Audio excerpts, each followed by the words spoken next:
गणेशाय नमः। ओम श्री परमात्मने नमः। संक्षिप्त गरुड़ पुराण धर्म कांड प्रेत कल्प अध्याय 33। यमलोक, यम मार्ग, यमराज के भवन तथा चित्रगुप्त के भवन का वर्णन। यम दूतों द्वारा पापियों को पीड़ित करना। गरुड़ जी ने कहा, हे तात, आपने अपने इस पुत्र को जीव की उत्पत्ति का संपूर्ण लक्षण बता दिया, किंतु सचराचर इन तीनों लोकों के बीच यमलोक का कितना परिमाण है, उसका विस्तार मुझे बताएं। उसके मार्ग की कितनी दूरी है। हे देव, किन पापों के करने से अथवा किस शुभ कर्म के प्रभाव से मानव जाति वहां जाती है, विशेष रूप से बताने की कृपा करें। श्री भगवान ने कहा, हे पक्षीराज, प्रमाणतः यमलोक का विस्तार 86,000 योजन है।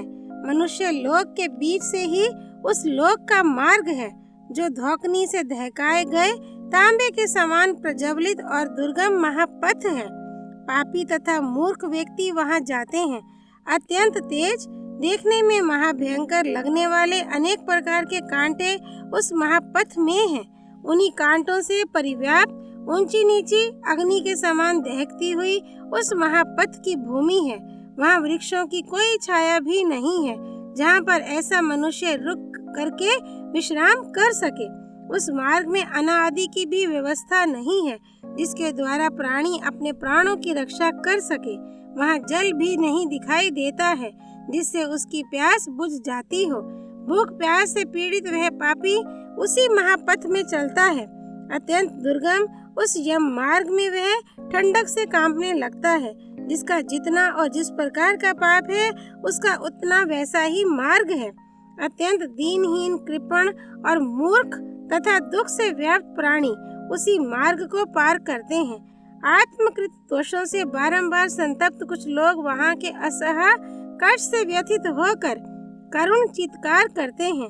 कुछ लोग वहाँ की कुव्यवस्था के प्रति विद्रोह कर देते हैं। हे खगेश, उस कठोर मार्ग को ऐसा ही जानना चाहिए। जो लोग इस संसार के प्रति किसी प्रकार की तृष्णा नहीं रखते हैं, वे उस मार्ग पर सुख पूर्वक जाते हैं। पृथ्वी पर मनुष्य जिन जिन वस्तुओं का दान देता है, वे सभी वस्तुएं यमलोक तथा उस महापथ में उसके सामने उपस्थित रहती हैं। जिस पापी को श्राद्ध और जलांजलि नहीं प्राप्त होती है, वे पाप कर्म करने वाले शूद्र प्राणी वाजु बनकर भटका करते हैं। हे सुव्रत, मैंने इस प्रकार के उस रौद्र पथ को तुम्हें बता दिया है। अब मैं पुनः यम मार्ग की स्थिति बताऊंगा। दक्षिण और नैऋत्य दिशा के मध्य में विवस्वत पुत्र यमराज की पुरी है। वह संपूर्ण नगर वज्रमय तथा दिव्य है। देवता और असुर भी उसका भेदन नहीं कर सकते हैं। वह चौकोर है, उसमें 4 द्वार तथा 7 चारदीवारी एवं तोरण हैं। यमराज स्वयं अपने दूतों के साथ उसी में निवास करते हैं। प्रमाणतः उसका विस्तार 1,000 योजन है। सभी प्रकार के रत्नों से परिव्याप्त चमकती हुई बिजली तथा सूर्य के तेजस्वी स्वरूप के समान वह पूरी दिव्य है। उस पुरी में धर्मराज का जो भवन है, वह स्वर्ण के समान कांतिमान है। उसका विस्तार 500 योजन ऊंचा है। 1000 खंभों वाले उस भवन को वैदूर्य मणियों से सुसज्जित किया गया है। उसके जाल मार्ग अर्थात गवाक्ष मुक्ता मणियों से बने हैं। सैकड़ों पताकाएं उसकी शोभा बढ़ाती हैं। घंटों की सैकड़ों ध्वनियां उस भवन में होती रहती हैं। उसमें सैकड़ों तोरण द्वार बनाए गए हैं। इसी प्रकार से वह भवन अन्यान्य आभूषणों से विभूषित रहता है। वहाँ 10 योजन में विस्तृत नीले मेघ के समान शोभा संपन्न सम एवं शुभ आसन पर भगवान धर्मराज स्थित रहते हैं। ये धर्मज्ञ, धर्मशील, धर्मयुक्त और कल्याणकारी हैं। ये ही पापियों को भय देने वाले तथा धार्मिकों को सुख देने वाले हैं। यहाँ पर शीतल मंद वायु बहती रहती है। अनेक प्रकार के उत्सव और व्याख्यान होते रहते हैं।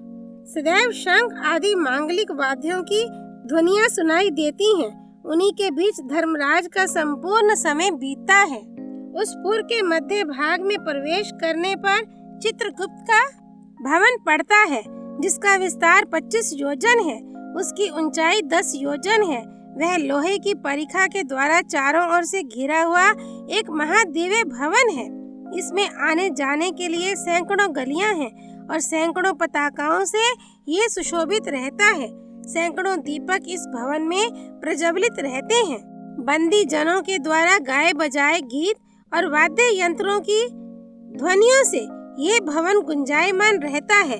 चित्रगुप्त के इस भवन को सुंदरतम चित्रों से सजाया गया है। इस भवन में मुक्ता मणियों से निर्मित परम विस्मयकारी एक दिव्य आसन है, जिसके ऊपर बैठकर चित्रगुप्त मनुष्यों अथवा अन्य प्राणियों की आयु गणना करते हैं। किसी के पुण्य और पाप के प्रति कभी उनमें मोह नहीं होता है। जिसने जब तक जो कुछ अर्जित किया है वे उसको जानते हैं। वे 18 दोषों से रहित जीव द्वारा किए गए कर्म को लिखते हैं। चित्रगुप्त के भवन से पूर्व ज्वर का बहुत बड़ा भवन है।